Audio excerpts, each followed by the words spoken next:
10% of the job title. დღევანდელი პროფესიების 10% საერთოდ არ არსებობდა 2000 წელს. მუშახელის დაქირავება ყოველ წელს 17%-ით მცირდება. 162 წელი დასჭირდება ხელოვნური ინტელექტის სფეროში გენდერული წონასწორობის დამყარებას.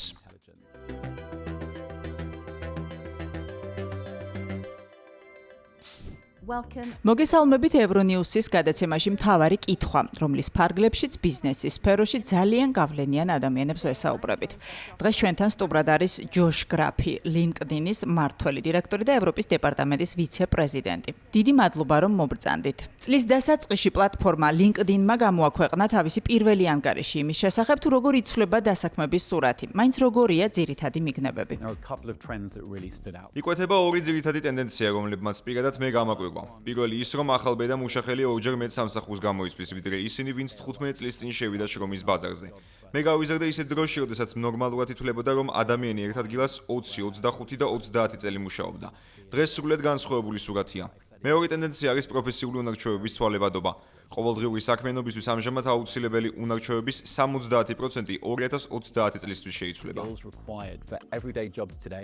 ასე რომ ძალიან დიდი ცვლილება მოხდება მომავალ 5 წელიწადში და ნამდვილად არ არის გასაკვირი მესამე ტენდენცია, რომელიც ხელოვნურ ინტელექტს უკავშირდება. ძალიან დიდი მოთხოვნაა ხელოვნური ინტელექტის მცოდნეებზე და ძალიან მცირეა მიწოდება ამჟამად. ხელოვნური ინტელექტის სრულად შეცვლის სამუშაო გარემოს, შექმნის ახალ სამუშაო ადგილებს, გარდაქმნის არსებულს და ხელს შეუწყოს პროდუქტიულობას. თქვენ აღნიშნეთ, რომ ახალბედა დასაქმებულები ორჯერ მეტ სამსახურს გამოიცვლიან კარიერის განმავლობაში, ვიდრე ისინი, ვინც 15 წლის წინ დაიწყო მუშაობა. რა არის ამის მიზეზი? ჩემი აზრით, ახლა სრულად განსხვავებულად უყურებენ სამუშაო ადგილს. კომპენსაციების მიღება არის ყველაზე მნიშვნელოვანი მიზეზი, რის გამოც დღეს ხალხი სამსახურს იცვლის. მაგრამ არის კიდევ მეორე და მესამე მიზეზიც და ორივე შეიცვალა ბოლო 10 წლის განმავლობაში. ახლა ხალხს ძირითადად უნდა რომ ბევრი ისწავლოს სამსახურში და აი ასეთი მიდგომა ჩამოყალიბდა. შემოგვს განაცხადი ვაკანსიაზე, მინდა სიამოვნებით ვაკეთო ჩემი საქმე, მინდა რაც შეიძლება მეტი ვისწავლო და მე დგება ეტაპი, როცა საკუთარი თავის ერთგულება ბევრად მეტს ნიშნავს, ვიდრე კომპანია. ამიტომ რაღაც ისეთი უნდა მოვიფიქრო, რაც ჩემთვის უკეთესია. როგორ იცვლება ევროპის დასაქმების ბაზარი? მოდი ვისაუბროთ დასაქმების ბაზარზე. როგორია მდგომარეობა ამ კუთხით ევროპაში ახლა? პანდემიის შემდეგ შესამჩნევი იყო დასაქმების მკვეთრი ზრდა და მერე უამრავი ორგანიზაცია მიხვდა, რომ მეტისმეტად სწრაფად აიყვანეს მუშახელი და ტემპი შეანელეს. ამას შედეგად მოყვა ის, რომ დასაქმებულები ძალიან განერვიულდნენ. ისინი ვარაუდობდნენ, რომ მათ შემდეგ კომპანიაში შესაძლოა აღარავინ აიყვანათ და საბოლოოდ პირველსაც სწორედ მათს გაათავისუფლებდნენ. ასე რომ, რამდენიმე წლის განმავლობაში ვხედავდით, თუ როგორ დაჰკანგალებდა ხალხი თავის სამსახურს, მუხლჩაუხელად შრომობდა, დიდი გულისყურით ეკიდებოდა საქმეს იმ კომპანიაში, სადაც მუშაობდა. ეს დამოკიდებულება ცოტათი შეიცვალა, თუმცა დასაქმების მაჩვენებელი ისევ მცირდება. ევროპის იანვრის მონაცემებს თუ გადავხედავთ, წლიურ დონეზე დასაქმება 17%-ით არის შემცირებული და ეს რიცხვი პანდემიამდე არსებულ მაჩვენებელსაც ჩამორჩება. განსაკუთრებით შემცირებულია ეს მაჩვენებელი გერმანიაში, საფრანგეთსა და იტალიაში. საინტერესოა და რატომ გგონიათ, რომ საფრანგეთში, გერმანიასა და იტალიაში განსაკუთრებით იკლო დასაქმება? ჩემი აზრით, მთელ ევროპაში საკმაოდ რთული ეკონომიკური ვითარებაა. ეს ბაზრები კი როგორც წესი სიმყიფით გამოირჩევა, თუმცა სისუსტე მთელ რეგიონში შეიმჩნევა. აქა-იქ შესამჩნევია ზრდაც ტექნოლოგიებში, მაგალითად, ტექნოლოგიური კადრების რაოდენობა ყოველ წელს 12-13%-ით იზრდება ირლანდიაში, ესპანეთში კი რამდენიმე პროცენტული პუნქტით. თუ უფრო ღრმად ჩაიხედავ, ტექნოლოგიურ სექტორში ხელოვნური ინტელექტის სპეციალისტებზე უზარმაზარი მოთხოვნაა. არც არის გასაკვირი, 400% მოდის ასეთ კადრებზე იტალიაში, 300% გაერთიანებულ სამეფოსა და გერმანიაში, 80% კი საფრანგეთში. უზარმაზარი დისბალანსია მიწოდებასა და მოთხოვნას შორის.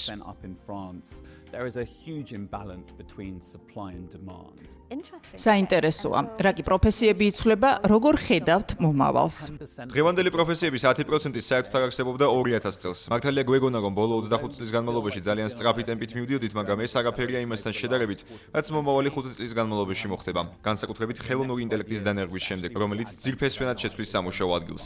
და პირადად მე მიმაჩნია, რომ ამის გამო კომპანიებმა რაც შეიძლება სწრაფად უნდა ჩადონ ინვესტიციები კადრების კვალიფიკაციის ამაღლებასა და გადახალისებაში, განსაკუთრებით ხელოვნური ინტელექტის მიმართულებით. როგორ იქნება სამუშაო ადგილზე კადრების თანასწორობის საკითხი? ხელოვნური ინტელექტის სექტორში მაგალითად იქნება ისეთი თანასწორობა, როგორიც თანამედროვე ინდუსტრიას ეკადრება? კარგი ამბავი ის არის, რომ ხელოვნური ინტელექტის სექტორში ახლა ორჯერ მეტი ქალია დასაქმებული 2016 წელთან შედარებით. ცუდი კი ის არის, რომ 162 წელი დასჭირდება ხელოვნური ინტელექტის სფეროში გენდერული წონასწორობის დამყარებას. ეს აჩვენებს, თუ რამდენად მნიშვნელოვანია მენტორული და სპონსორული პროგრამები. უკიდურესად მნიშვნელოვანია, რომ გოგონებმა სკოლაში მეტი ყურადღება დაუთმონ ისეთ საგნებს, რომლებიც საჭიროა მეცნიერების, ტექნოლოგიის, მათემატიკისა და ინჟინერიისთვის. პირადად მე ნამდვილად მჯერ, რომ ხელოვნური ინტელექტი ნამდვილად იქნება ის შესაძლებლობა, რომელიც აღადგენს საჭირო ბალანსს და შექმნის გარანტიებს, რომ ხელოვნური ინტელექტის სექტორში ქალებსა და მამაკაცებს შორის გონივრული წონასწორობა დამყარდეს. მაგალითად, თუ გადავხედავთ ზოგადად დასაქმების ტენდენციებს, მამაკაცებს მაშინაც შეაქვთ ვაკანსიაზე განაცხადი, როდესაც მოთხოვნილი კვალიფიკაციის 50%-ს აკმაყოფილებენ. ქალები კი, როგორც წესი, იცდიან, სანამ სამუშაოს აღწერილობის ჩამონათვალს თითქმის სრულად არ დააკმაყოფილებენ. ხელოვნური ინტელექტის მეშვეობით LinkedIn-ის პლატფორმაზე ახლა შეგვიძლია თქვენი პროფესიული უნარებისა და გამოცდილების შესაფერისი ვაკანსია შემოგთავაზოთ, რაც იმედი გვაქვს საშუალებას მისცემს მაღალი კვალიფიკაციის მქონე კადრებს ისეთ ვაკანსიაზე შეიტანონ განაცხადი, რომელზეც ადრე ვერ შეიტანდნენ. ამგვარად ხელს შეუწყობთ გენდერული ბალანსის დამყარებას არა მხოლოდ ხელოვნური ინტელექტის საშუალებით, არამედ სამუშაო ბაზრის საზღვრების გაფართოებითაც. საინტერესოა. პანდემიის შემდეგ ძალიან იმატა ჯერ დისტანციური და მერე ჰიბრიდული სამუშაო რეჟიმის ტენდენცია. ახლა როგორ ვითარდება ეს დინამიკა? ჰიბრიდული სამუშაო რეჟიმი ნამდვილად შესანიშნავია. LinkedIn-ის პლატფორმაზე იმ კონდიციამდე მივედით, რომ ჩვენი დასაქმებულების უმეტესობა ჰიბრიდულ რეჟიმშია. თუ უფრო ფაქტო სტატისტიკას გადახედავ, ნახავ, რომ გამოცხადებული ვაკანსიების მესამედი ჰიბრიდულ რეჟიმს თავაზობს და თანაც ამ ვაკანსიების კუთხით საკმაოდ კარგი ბალანსია მიწოდებასა და მოთხოვნას შორის. თუმცა განსაკუთრებით საინტერესო ის ფაქტია, რომ ვაკანსიების 5%-ზე ნაკლები მხოლოდ დისტანციურ შრომას ითხოვს და სამუშაოს მაძიებელთა 15% ინტერესდება ამით. ასე რომ ერთ დისტანციურ სამუშაოზე 3 მსურველი მოდის. შვედეთში კი მაგალითად ერთ ასეთ ვაკანსიაზე 6 განაცხადია, გერმანიაში საკმაოდ მაღალია დისბალანსი. გამოდის, რომ ძალიან დიდი დისბალანსია მოთხოვნა მიწოდებას შორის, როდესაც საქმე დისტანციურ შრომას ეხება და ეს საკითხი სულ უფრო პრობლემური ხდება. თუ დავფიქრდებით ევროპის პოზიციაზე მსოფლიოს სხვა ქვეყნებთან მიმართებით, რამდენად ახერხებს ამჟამად ევროპა თავისი ტალანტების შენარჩუნებას დასაქმების ბაზარზე?